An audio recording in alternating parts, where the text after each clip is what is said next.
কেমন আছো তোমরা সকলে? নিশ্চিত সকলে ভালো আছো। আজ তোমাদের জন্য আরও এক নতুন গল্প নিয়ে এসেছি, বিলিতি কেক। ইংরেজ সাহেব রাজামশাইয়ের সাথে দেখা করতে এসেছেন। রাজামশাই বলেন, বলুন বলুন সাহেব, কি বলবেন? অমনি সাহেব বলে, 31 ডিসেম্বর আমাদের সেলিব্রেশন হবে নিউ ইয়ারের জন্য। তো ওই দিনে তুমি যদি আসো তাহলে আমরা খুশি হব, আর আমাদের কেক খাওয়ার জন্য ইনভাইট রইল আপনাকে। এই শুনে রাজামশাই বলে, বেশ বেশ, অবশ্যই যাব। কেক? ও বিলিতি কেক, ওই যে আমাদেরও তো পিঠে হয় ওই সময়। বেশ, আপনাদের এই নেমন্তন্ন করার জন্য ধন্যবাদ। তারপর দিন রাজসভা শুরু হতে অমনি রাজামশাই খুশি খুশি মনে বলতে থাকে যে, জানো তোমরা সকলে, কালকে ইংরেজ সাহেব এসে আমাকে নেমন্তন্ন করে গেছে। নিউ ইয়ার সেলিব্রেশন হবে, তার সাথে কেক খাওয়ার নেমন্তন্ন রয়েছে।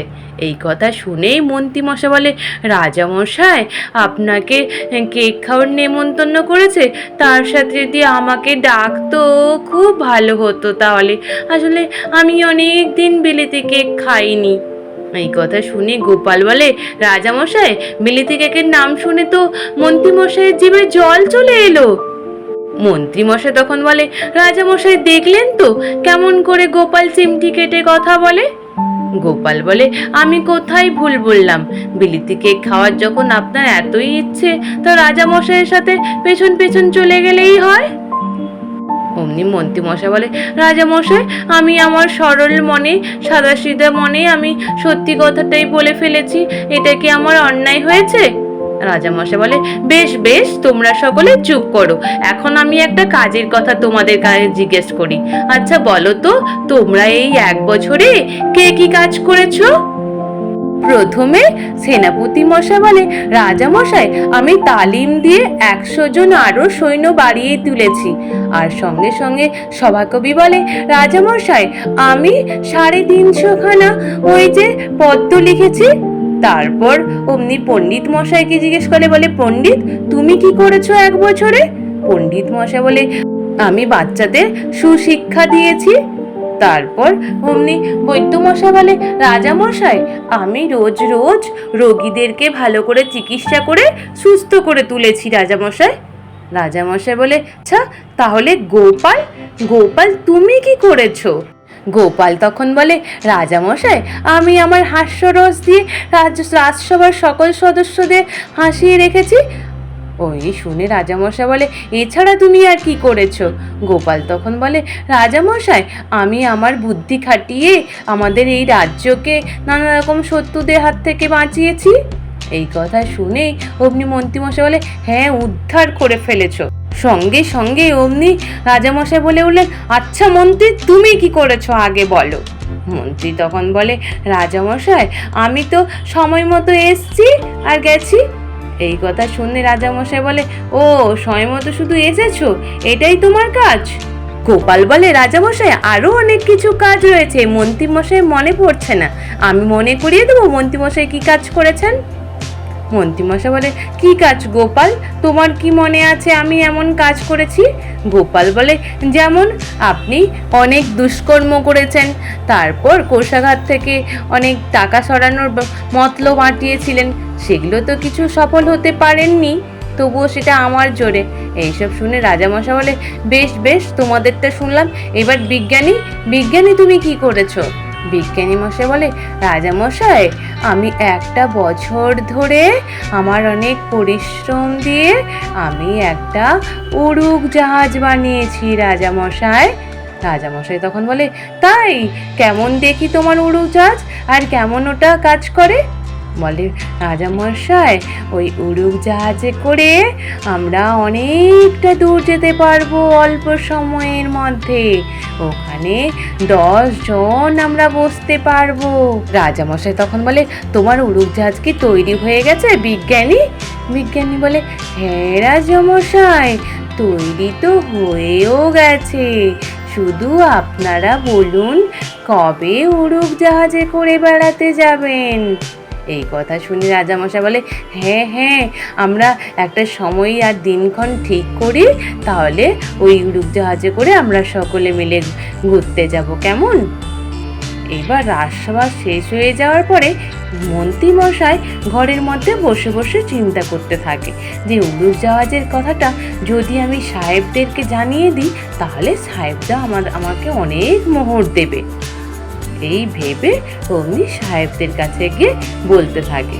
এদিকে গুলটে পুটি ন্যাপলা ওইখানে মাঠের মধ্যে খেলা করছিল, আর গুলটে পুটি ন্যাপলাদের বল গিয়ে সোজা সাহেবদের কোঠরে গিয়ে পড়ে। তারপর গুলটে পুটি ন্যাপলা ওই বল কুড়োতে গিয়ে দেখে সাহেবদের সাথে মন্ত্রীমশাই ফিসফিস করে কথা বলছে, আর বলছে যে উড়োজাহাজ একটা বিজ্ঞানী মশাই তৈরি করেছেন, এই উড়োজাহাজটা ওই অনেকটা দূর উড়ে চলে যায়। এই কথা শুনে কি সত্যি কথা? তাহলে আমরা উড়োজাহাজটা চুরি করে নিয়ে চলে আসবো। অমনি মন্ত্রীমশাই বলে, হ্যাঁ হ্যাঁ সত্যি কথা, আচ্ছা তার জন্য আমাকে কিছু মোহর দেবেন না আপনারা? অমনি ওই সাহেবরা বলে, হ্যাঁ হ্যাঁ অবশ্যই আপনাকে মোহর দেওয়া হবে। তারপর মোহরও দিয়ে দেয়। এদিকে মন্ত্রীমশাই মোহর নিয়ে চুপটি করে চলে আসে, আর গুলটে পুটি ন্যাপলা গিয়ে শুনতে পেয়ে সোজা ছুটতে ছুটতে গিয়ে গোপালকে সবকিছু জানিয়ে দেয়। গোপাল তারপর সবটা জেনে বলে, তাই এই অবস্থা? ওই দিন রাত্রিবেলা গোপাল সেনাপতিদের সঙ্গে প্রহরীদের নিয়ে পুরো বিজ্ঞানী বাড়ির সামনে লুকিয়ে দাঁড়িয়ে থাকে, আর ওদিকে অমনি মন্ত্রীমশাই সঙ্গে সাহেবদের দল ঢুকে পড়ে বিজ্ঞানীকে বেঁধে ফেলে। এদিকে সঙ্গে সঙ্গে গোপাল সেনাপতি সবাই মিলে দলবল মিলে গিয়ে তারপর অমনি সঙ্গে সঙ্গে সাহেবদেরকে বেঁধে ফেলে। এদিকে মন্ত্রীমশাই লুকিয়ে লুকিয়ে দেখছিল, মন্ত্রীমশাই ওখান থেকে ছুটতে পালিয়ে যায়। মন্ত্রীমশাইকে আর ধরতে পারেনি গোপাল। তারপর অমনি সাহেবদেরকে বেঁধে নিয়ে গোপাল সোজা রাজসভায় তোলে। রাজসভায় যেতেই গোপাল বলে, রাজামশাই ওনারা সব উড়োজাহাজ চুরি করতে এসেছিল রাজামশাই, আমি ওদেরকে বেঁধে ধরে নিয়ে এসেছি, বিজ্ঞানীকেও পর্যন্ত বেঁধে বসিয়ে রেখেছিল। রাজামশাই বলে, এত বড় স্পর্ধা! সাহেব আপনারা আমাকে নেমন্তন্ন করে কেক খাওয়াবেন বলে ডাকতে এলেন, আর আপনারাই কিনা উড়োজাহাজ চুরি করতে এসছেন? আপনাদের কারা দণ্ডে দণ্ডিত করলাম। অমনি ইংরেজরা বলে, আমাদের করবেন ঠিক আছে, তার আগে আপনার মন্ত্রীকে করান, মন্ত্রী উনার বুদ্ধিতে আমরা করিয়াছিলাম। এই কথা শুনেই রাজামশাই বলে, তাই নাকি মন্ত্রী, তুমি এমন কাজে তুমি মদত দিয়েছো? অমনি মন্ত্রীমশাই বললে, রাজামশাই আমাকে ক্ষমা করে দেন রাজামশাই, আসলে আমি সেইরূপ করে ভাবিনি, আসলে ইংরেজদের সাহেবরা আমাকে শুধু উনাদের বিজ্ঞানে অনেক গর্ব করে বলতো যে ওখানকার বিজ্ঞান অনেক উন্নত, তাই আমি আমাদের বিজ্ঞানের কথা আমি উল্লেখ করেছিলাম, আমাদের বিজ্ঞানীও উড়োজাহাজ বানিয়েছেন বলে। আমি কিন্তু জানি না যে ওনারা এই মতলব নিয়ে এইরূপ করে উড়োজাহাজ চুরি করবে বলে। কিন্তু রাজামশাই বলে, তাই এটাই কি সত্যি? বেশ ঠিক আছে, তোমাকে এবারের মতো শাস্তি দিলাম না, ছেড়ে দিলাম।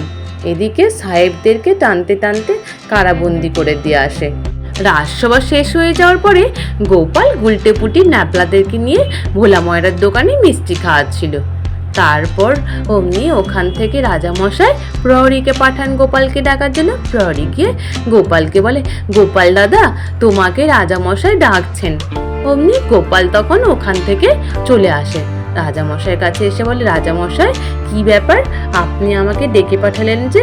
আর রাজামশাইয়ের কক্ষে সভাসদ সকলেরা উপস্থিত ছিলেন। রাজামশাই বলে, গোপাল ডাকলাম এই কারণে, আমরা সবাই মিলে উড়োজাহাজে করে উড়ে যাব, তারপর একটা কোনো শহরে গিয়ে আমরা কেক খাবো। এই কথা শুনে গোপাল বলে, তাহলে বেশ রাজামশাই, তাহলে চলুন আমরা সবাই মিলে ঘুরে ঘুরে আসবো, সঙ্গে কেক খেয়ে আসবো। রাজামশাইকে গোপাল বলে, রাজামশাই তাহলে বলুন কবে যাবেন? রাজামশাই বলে, কালকেই চলো তাহলে গোপাল, আমরা সবাই মিলে ঘুরে আসি। অমনি বলে তারপর সকলে মিলে ওই বিজ্ঞানীর উড়োজাহাজে করে এক এক করে উঠে বসে। ওদিকে বিজ্ঞানী উড়োজাহাজ চালানোর সময় বলে, তোমরা সকলে ধরে বসবে, নইলে আমি যখন উড়োজাহাজ চালাবো সামনে একটা বড় ঝাঁকুনি হবে, তোমরা কেউ ভয় পাবে না, আর ভালো করে চেপে ধরে বসো, কেমন? বলে উড়োজাহাজটাকে চালানো শুরু করে। উড়োজাহাজ উঠতে উঠতে উপর দিয়ে গিয়ে একটা শহরে গিয়ে পৌঁছায়। তারপর রাজামশাই, মন্ত্রীমশাই সকলেই খুশি হয়ে যায়, সঙ্গে সভাসদ সকলেরা। তারপর আস্তে করে একটা শহরে গিয়ে নামে। উড়োজাহাজ থেকে সবাই এক এক করে নিচে নামে। নামার পরে অমনি রাজামশাই বলে, এটা তো ফাঁকা ময়দান মতো লাগছে, এখানে কোথায় বিলেতি কেকের দোকান পাবো?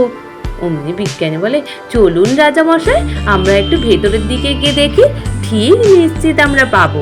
তারপর যখন দেখে হ্যাঁ বিলেতি কেকের দোকান রয়েছে, ওখানটায় গিয়ে কেকের দোকানে গিয়ে বলে যে ভাই 4টে করে কেক দাও দেখিনি। 4টে করে এক একজন কেক নিয়ে খায়। খেতে সুস্বাদ পেয়ে সবাই খুশি হয়ে যায়। অমনি রাজামশাই, গোপাল সবাই চেটে পুটে কেক খেতে থাকে। এমনকি মন্ত্রীমশাইও কেক চেটে পুটে খেতে থাকে। তারপর কেক খেয়ে রাজামশাই খুশি হয়ে বলে, ভাই তাহলে তোমার কত টাকা হলো? উনি বলেন যে আমার 10 টাকা হয়েছে। অমনি রাজামশাই বলে, আমি তাহলে তোমায় একটা কাজ করছি, তোমার এত ভালো লেগেছে, তোমাকে 2টো সোনার মোহর দিয়ে গেলাম। ওই দেখে অমনি দোকানি তো খুশি হয়ে যায়, বলে 2খানা সোনার মোহর দিয়ে গেলেন আমাকে? তারপর রাজামশাই বলে, অনেক তো সময় আছে, এবার আমরা চলো দেখিনি, চারিদিকটা ঘুরে দেখে আসি শহরে। মন্ত্রীমশাই এবার অভিনয় করা শুরু করে দেয়। মন্ত্রীমশাই বলে, রাজামশাই আমি পারছি না, রাজামশাই আমার হাঁটুতে খুব ব্যথা করছে, আমি একটু বসতে চাই। অমনি বলে ওই দোকানের সামনে মন্ত্রীমশাই বসে পড়ে। তারপর সভাসদ সকলে এমনকি গোপাল এগিয়ে চলে। এদিকে গোপাল মনে মনে ভাবে যে মন্ত্রীমশাই এলো না, আবার কোনো ফন্দি আসছে না তো, একবার গিয়ে দেখে এলেই ভালো হয়। অমনি বলে, রাজামশাই আমি একটুখানি আসছি। রাজামশাই বলে, তোমার আবার কি হলো? মন্ত্রীমশাই ওখানে বসে রইলো পায়ে ব্যথা বলে, তোমার আবার কি সমস্যা হলো গোপাল? গোপাল বলে, রাজামশাই একটু আমি আসছি, এক্ষুনি আপনারা এগিয়ে যান, আমি এক্ষুনি আসছি। তারপর গোপাল এসে দেখে অমনি মন্ত্রীমশাই ওই কেকওয়ালার দোকানে দাঁড়িয়ে কেকওয়ালাটাকে বলতে থাকে যে 2টো মোহরের মধ্যে একটা মোহর তুমি রাখবে, আর একটা মোহরের যত কেক হয় সব আমাকে দেবে, আমি যাওয়ার সময় নিয়ে যাব। ওই শুনে দোকানি বলে যে 2টো মোহরের কথা দিয়ে রাজামশাই তো বলেননি আর কেক নেবেন বলে। ওই কথা শুনে মন্ত্রীমশাই বলে, রাজামশাই তো খেয়াল নেই, তাই রাজামশাই বলেনি, আমি বলছি তুমি একটা মোহরের দামে যত কেক হয় সব কেক তুমি রেডি করে রাখবে। এদিকে গোপাল লুকে লুকে সবটাই শোনে। তারপর মন্ত্রীমশাই ওখান থেকে চলে যাওয়ার পরে গোপাল গিয়ে আবার ওই কেকওয়ালাকে সব কিছু শিখিয়ে দেয়, কি করতে হবে কি করতে হবে না। তারপর রাজামশাই আর সভাসদ সকলে মিলে ঘোরাঘুরি করে উড়োজাহাজে করে উঠে পড়ে। এদিকে ওই কেকওয়ালা কেকের এসে বলে, দাঁড়ান দাঁড়ান, এটা নিয়ে যান। এদিকে রাজামশাই বলে, কি ব্যাপার হলো? উনি আবার দাঁড়াতে বললেন যে? মন্ত্রীমশাই বলে, আসলে রাজামশাই আমার গ্যাটের থেকে পয়সা খরচা করে আমি কেক এনেছি, তাই উনি নিয়ে এসছেন। তারপর উড়োজাহাজে করে উড়ে পুরো রাজসভার ওখানে পৌঁছে যান। রাজসভার ওখানে পৌঁছে গিয়ে সকলে মিলে উড়ো গাড়ি থেকে নামতে থাকে এক এক করে। তারপর শেষে মন্ত্রীমশাই ওই কেকের প্যাকেটটা নিয়ে নামতে থাকে। রাজামশাই বলে, মন্ত্রীমশাই আপনি তো নিজের গ্যাট থেকে খরচা করে কেক কিনেছেন, তো দেখান দেখি কত রকমের কি কেক কিনেছেন। এই কথা শুনতেই মন্ত্রীমশাই বলে, হ্যাঁ হ্যাঁ রাজামশাই দেখাচ্ছি। তারপর প্যাকেটটা খুলে যেমনি দেখাতে যায়, যখন দেখে প্যাকেটের ভিতরে নুড়ি, কাঁকর, পাথর, বালি, কাগজ এইগুলো সব ভর্তি করা। এই দেখে মন্ত্রীমশাই বলে, এ কি হলো? এই নুড়ি, কাঁকর, পাথর, বালি আর কাগজে কি করে ভর্তি হলো? গোপাল তখন বলে, ঠকাবেন কাউকে, কাউকে ঠকালে নিজেকেও ঠকতে হয়, এইরূপ আপনার চরম শাস্তি পাওয়ার দরকার ছিল। রাজামশাই বলে, কেন গোপাল, কি হয়েছে? গোপাল বলে, রাজামশাই জানেন, আমরা কেক খাওয়ার পরে তারপর ওই দোকানিকে যখন আপনি দুখানা সোনার মোহর দিলেন, তারপর আমরা তো সকলে চলে গেলাম। ওদিকে মন্ত্রীমশাই পা ব্যথার বাহানা করে যে বসেছিলেন, তখনই মন্ত্রীমশাই অমনি বলেন কি যে একটা মোহরের দামে সব কেক তুমি আমায় দিয়ে দাও, আর একটা মোহর তোমার থাকবে। রাজামশাই শুনে বলে, এ কি এমন ধরনের কাজ করেছো মন্ত্রী? গোপাল বলে, হ্যাঁ রাজামশাই, আমি তো লুকিয়ে লুকিয়ে সবটা দেখেছি। তারপর আমি যখন মন্ত্রীমশাই ওখান থেকে চলে যায়, তারপর ওনাকে আমি সব কিছু শিখিয়ে রাখি কি করতে হবে কি করতে হবে না। তাই উনি পরে ওই নুড়ি কাঁকর বালি আর পাথর আর কাগজ ভর্তি করে ওই প্যাকেটটা রেখে দিয়ে যায়। এই কথা শুনে রাজামশাই বলে, যেমন কর্ম তেমন ফল, ঠিক পেয়েছো তুমি শাস্তি মন্ত্রী। মন্ত্রীমশাই হু হু করে কাঁদতে থাকে। মন্ত্রীমশাই বলে, হায় রে, আমি তো কেকটাও তো খেতে পেলাম না, সঙ্গে নুড়ি কাকর বালি। এদিকে গোপাল বলে, আমি আরও একটাও কাজ করে এসেছি রাজামশাই। আমি উনাকে আমার নিজের ট্যাগ থেকে মোহর দিয়ে বলেছি যে আরও বেশি করে কেক পাঠিয়ে দিতে, আমরা সকলে মিলে কালকে ভাগ করে কেক খাবো, কেমন? এই কথা শুনে মন্ত্রীমশাই বলে, আমাকেও একটু ভাগ দেবেন তো গোপাল। গোপাল বলে, বেশ বেশ মন্ত্রীমশাই, আপনি নালে একটু ভাগ নেবেন। তারপর সকলে মিলে হাসাহাসি করতে থাকে। আজ এই পর্যন্ত। নিশ্চিত তোমাদের সকলের ভালো লেগেছে। আর যদি ভালো লেগে থাকে তাহলে একটু লাইক আর সাবস্ক্রাইব করে দিও। আর তোমরা সকলে ভালো থেকো, কেমন? টাটা।